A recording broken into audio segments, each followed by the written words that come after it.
Welcome to True Health Tuesday, and the truth will set you free.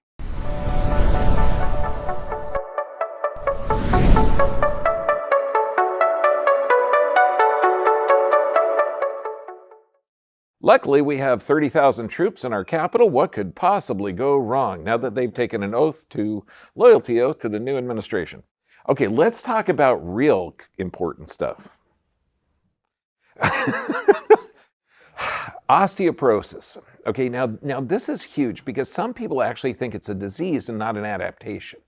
And so we're going to look at the causes of it because there's no animal on the planet that the bones just start to thin naturally. Okay, that's crazy.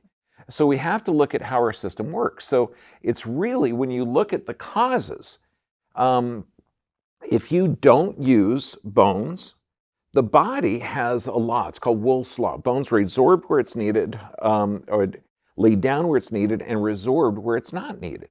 And this process goes on all the time. So if you're not using it, you lose it. Medications, toxicities, and nutrient deficiencies, that's the cause of it. It's not genetics, okay? We're going to cut into that in detail.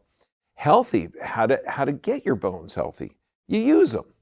Okay, you eliminate unnecessary medications, decrease toxicity, nutrient deficiency. So if you look at this, the reason, because the uncensored portion is going to be on osteoporosis. The censored portion, because the Ministry of Truth won't allow us to, what was that country we were in last year? America, oh yeah.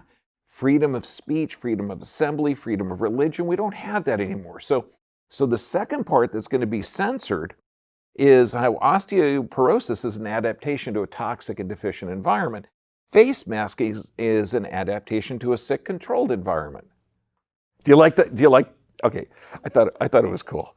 Okay, so get on the Dr. B VIP site. Okay, they did take down Parler, but they might not be able to take this one down for a while. Okay, but it's really anybody's guess. So this is, if you get on this site, you're going to get all the handouts, and the handouts tonight are pretty cool. Okay, it's like a 6-page handout. And also, you're going to get the URLs, or when you see the data that I present, you can actually copy it and share it so that we can get this information out there, because this information is being suppressed because it's about natural health and how your body works. And, you don't want that being in the public. Also, get to Extreme Health Academy. This is where you're going to get forums. So if you've been diagnosed with an illness, I guarantee you there's somebody on this forum that's recovered. Now let's look at this. Imagine an animal species. 10 million Americans suffer from thinning of the bones. You're talking 44 million have low bone mass. Why is that? Now, in 1995, imagine this. I'm going to tell you a story. 1995, Merck develops this drug for thinning of the bones, except there's no market for it. Okay, you figured there's about 200 machines across America, and it costs $300 to get tested. And since osteoporosis has no symptoms unless you break a bone, why are you going to spend the $300? Okay. And they got this drug that they can't sell. So they come up with a brilliant idea. They call the Bone Measurement Institute. It happened to be a guy's desk at Merck, okay? Now, he's going to be the Bone Measurement Institute guy. So what they do, they actually go in and they buy these densimeters that check wrists, ankles. Okay, they don't really work very well. But they work good enough, okay, to generate a market. And they bought the company, so that was kind of nice. So they got the company to produce it. Then they go up to the Congress, and this is where lobbyists come in. And they say, hey, look, don't you want to protect people? Okay, this is going to be a big market, and then you can advertise that you were protecting people through Medicare. And so in just 2 years later, Merck got Medicare to pay for bone mass. And it was called the Bone Mass Medication Act. Okay, doesn't that sound cool? I mean, it's like intrigue. Okay, it has nothing to do with health because no one's talking about the health of the body. And now what's interesting, now you can understand that in Rome, and this is 1992, They know when you're doing a bone densimeter, you can kind of know what's really bad is. And you can kind of know what really good is, but everybody's a little different. Figure African males have the thickest, densest bone density on the planet, and that is normal for them. Northern European females have some of the lightest bone densities, and that is normal for them. You don't want heavy bone density in an area that you don't require. Does that make sense? So depending on your genealogy and your requirements, that's the density of your bone, which is completely normal. So, but so they know kind of what normal for your genetic history is, and kind of what's not. But there was an area in between that was kind of not bad enough to be called bad, and they call it osteopenia, not osteoporosis. So it was supposed to be a term only used for diagnostic and research purposes. To heck with that. It's a marketing tool. Yeah, baby. Okay, so what they're going to do, it doesn't matter what your age is, they're going to do a T-score or a Z-score. The T-score compares you to a 30-year-old, whatever, the same sex you are. Okay, unless the WHO is, they compare you to a 30-year-old Caucasian woman. The Z-score matches your age, sex, ethnicity. So that's a little bit more closer. And you know what people, when people come up and say, well, doc, should I get this blah, blah, blah test? Okay. I'll say, well, if the outcome of that test would change your actions, like it's going to make you start to eat right, exercise, eliminate medications, maybe change your physiology, yeah, you should go do it. But why don't you just save the money on the test, assume it came out positive, and change your lifestyle now? Going, don't. Okay, of course. Now, think of this. In 1994, okay, right when they just developed this drug, 77,000 people, that was the market. And you got about 300 million people in America at the time. Okay, by 2019, 44 million. So 77,000 cases to 44 million. Was it a massive rise in thinning of the bones or better marketing? Survey says, marketing, baby. Okay, so let's look at bones. You've got cells that live on the bones, and their job is to tear down the bone, and their job is to build up the bone. So you got the osteoblasts that build, clasts that tear it down, and you need that. If you've ever seen like a karate guy breaking a board or breaking a concrete block, you'll see that arm flexes like crazy because the bones are flexible and strong. It's amazing. Even if you break a bone, 4 to 6 weeks later, not only does God build it better than the first one, he makes it stronger, because if you're dumb enough to break it, okay, you're probably going to break it again, so it's going to be really good. No, seriously.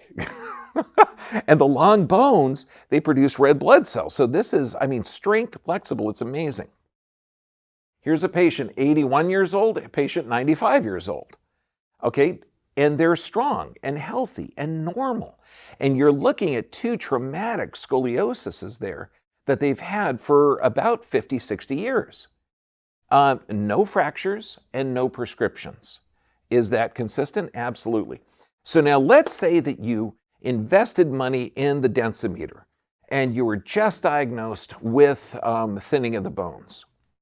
How about we give you a drug that stops that osteoblast and osteoclastic production? That means that your bones appear more dense, okay? The problem is they're not as flexible, so they're turning it into chalk. Now, has anyone seen how flexible chalk is? You guys are too young to remember. We actually had chalkboards, okay? Can I give an amen to anyone that saw a chalkboard? Okay, there's only about 3 people in here, okay. Okay, so the chalk would not be flexible. And that's the problem, because you can only take this drug for between 3 to 5 years, and then your fracture rates increase.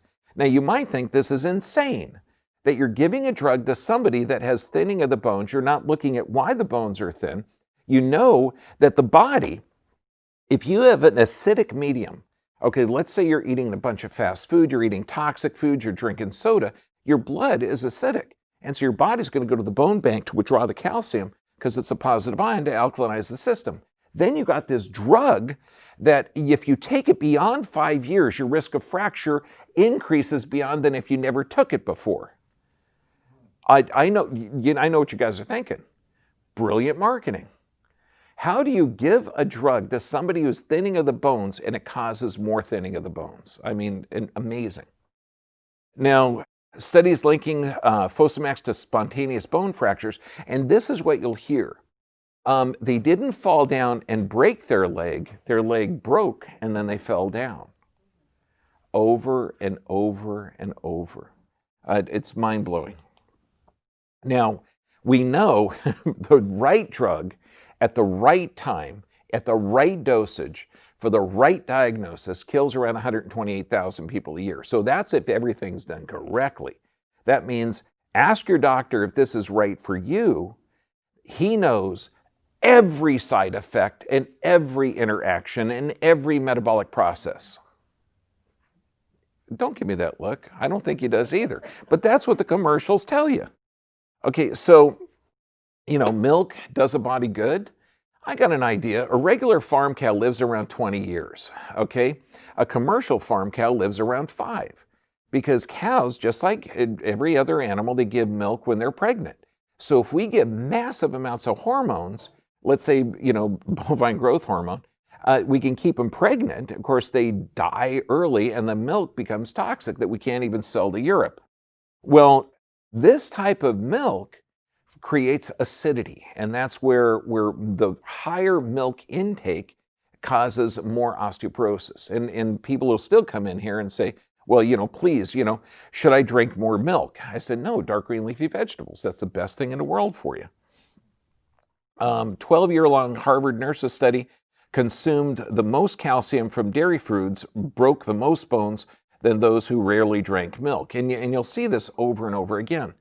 So if it really is, if your body is always trying to balance that pH of the blood between 7.35 and 7.45, and if you do things that are acidic, like let's say you have a sedentary lifestyle. In fact, do you want to get rid of some acid right now? See the carbon dioxide go out? Yeah, that's acid. That means I'm alkalinizing my system if I just respirate. Okay, it's amazing. I know, can you imagine that? Okay. Well, anyway, perspiration, urination, pooping and peeping. Okay, all of this stuff allows your body to alkalinize. Now, if you're acidic, if you're not respirating correctly, if you're not perspiring, if you have a sedentary lifestyle, and you have a toxic and deficient lifestyle that you're devoid of nutrients, let's say you're eating a lot of fast food because most of the restaurants are closed and you never learn how to cook. Okay, I am talking about California. Okay, so if you get that stuff, your body is going to be more acidic. Okay, and the body's going to go to the bone bank to withdraw the calcium to alkalinize the system. I mean, diet soda has a pH of 2.5. I mean, that's ridiculous. Now, medical conditions which cause weakening of bones. Now, think of this. Okay, lung disease, inflammatory bowel disease. Why inflammatory bowel disease? Well, you're not getting the nutrient in the absorption, and inflammation is a healing process of the body. So that means there's tissue damage. This isn't a disease. Inflammatory bowel disease is an adaptation. Okay, vitamin D deficiency. What are we in? Is this flu season or vitamin D deficiency season? This part of the world. Steroids, thyroid medications, antacids, antidepressants, high blood pressure medications. All these things weaken your bone tissue. Why? Because that's how it was. Non-steroidal anti-inflammatories. There's the Advil, Motrin, Aleve, ibuprofen. Now, I know it's crazy because most people are going to take this for, what do you think? Pain, right? Okay, it destroys the building block of cartilage called proteoglycan production, so it actually destroys your joints, but it temporarily alleviates the pain. Crazy or crazy? Okay, but it does weaken the bones as well. Now, proton pump inhibitors. This is antacid. Now, you need acid in order to absorb minerals. If you're in chronic stress, you have low stomach acid. Now, proton pump inhibitors are mind-blowingly toxic. And think of this. What do they give it to you? For reflux. So if you're having reflux or indigestion and you're taking this toxic medication, do you think it's proton pump deficiency syndrome? Or do you think maybe your body's taking food that it shouldn't eat, or you're under stress and your nutrient system your digestive system isn't working correctly? And the only reason we're all alive is because you're able to take the proteins and break them to amino acids, fats to fatty acids, and carbohydrates to usable sugars. If you don't have that ability, okay, to break that stuff down, your body breaks down. And in fact, you're going to sacrifice a lot of parts of your body if you don't have that nutrient transfer. Journal of the American Medical Association. Long-term proton pump inhibitor therapy, risk of hip fractures. Antacids could lead to broken bones, study said. Use of proton pump inhibitors, risk of osteoporosis-related fractures. Science News, bad to the bone. Acid stoppers appear to have a downside. No kidding. The fluoride, amazing, amazing. You're supposed to drink this toxic stuff, and as it whizzes by your teeth when you're swallowing it, it's supposed to protect your teeth from cavities. Okay, now you're also going to shower in this. You're going to bathe in it. You're going to water your garden in it. So could there be fluorosis? Well, yeah. Okay, osteoporosis, hypothyroidism, skeletal thinning, fractures. If you see fluorosis on cows, they stand up and their legs break if they're having toxic water. I mean, this is mind-blowing. How do you correct it? Is it dairy products or dark green leafy vegetables? Honest to goodness, it seems too simple, but that's it. Broccoli, Brussels sprouts, vitamin K. I mean, it's one of the simplest things around. With healthy animal dairy, it's just, this is how we're designed. American Journal of Clinical Nutrition, vitamin K intake and hip fractures. 2000, American Journal of Clinical Nutrition again. Dietary vitamin K associated with hip fractures, but not bone mineral density in elderly men and women. Again, 2003, vitamin K intake and bone mineral density in men and women. Could it be that instead of providing a drug that decreases or increases their risk of fracture, that maybe a vitamin would be better? I know, crazy. Use it or lose it. Vibration, exercise, and this is one of the greatest things ever.